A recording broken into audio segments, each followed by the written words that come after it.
সালামু আলাইকুম সবাইকে, কে কোথায় থেকে দেখছেন ভিডিওটা। এই যে অনেক দিন ধরে কাজগুলো করছি ট্যাপ কলে যে সব কিছু সেটিং হয়ে গেছে, কিন্তু পানির লাইনটা সেটিং হয়নি এখনও। এই যে দেখতে পাচ্ছেন ট্যাপ কলের পাশে যে মিটার ভিড়ানোর কথা আগে থেকে বলছিলাম। এই যে মিটার, পানি আসলে এখানে মিটারটা শো করবে।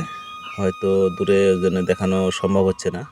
এই যে দেখা যাচ্ছে এই পয়েন্টগুলো আস্তে আস্তে একটা একটা করে বাড়তে থাকবে। আর এখানে যে পানিটা ব্যবহার হবে সেই পানিটা এই যে পাশ দিয়ে যে এই যে গর্তটা করা হচ্ছে, এই গর্ততে যাবে। গর্তটাতে এই যে রিং পাঠাবে ও তার ভিতরে পানিগুলো থাকবে। আর এগুলা সব মিটারগুলো উপরে ঢাকনা দিয়ে ঢাকা দেওয়া হবে। এই যে দেখতে পাচ্ছেন রোডের বাধা দিয়ে লাইন দিয়ে আসা হয়েছে। আরেকটা এখানে গর্ত করছে এবং ট্যাপ কলের পাশে যেন পানিগুলো যে ওখানে স্থগিত হয় সেজন্য।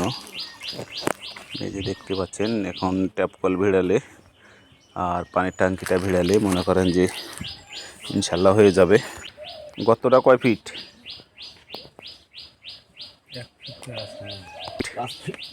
5 ফিট করে গর্ত। এই যে এপার দেওয়া লাইনটা করা আছে, রোডের ওই পাশ থেকে ভিতরে দেওয়া হয়। ভিতর পানি পড়বে, পড়ে পানিটা থাকবে। এই যে দেখতে পাচ্ছেন রাস্তার বাতা খুঁড়ে নিয়ে যাওয়া হয়েছে, অনেক শক্ত মাটি।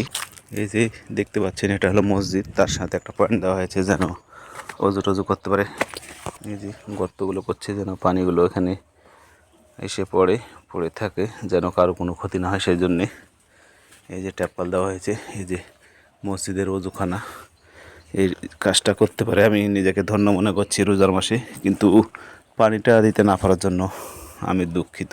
পানিটা দিলে হয়তো আমি কিছু সওয়াব আশা করতে পারতাম, কিন্তু রোজার মাসে আমি পানিটা দিতে পারলাম না, কাজ ব্যয়বহুল সেজন্যে।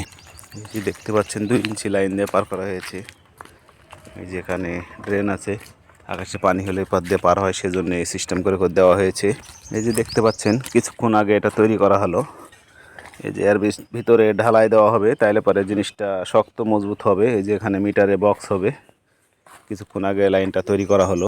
এই যে সিস্টেমে সংযোগগুলো দেওয়া হচ্ছে। এই যে ড্রেন খোঁড়া হচ্ছে, এদিকে দেখো আস্তে আস্তে খুঁড়ে যাচ্ছে, আর পাইপগুলো ফিটিং করে ট্যাপ কলগুলো সেটিং করে চলে যাওয়া হচ্ছে।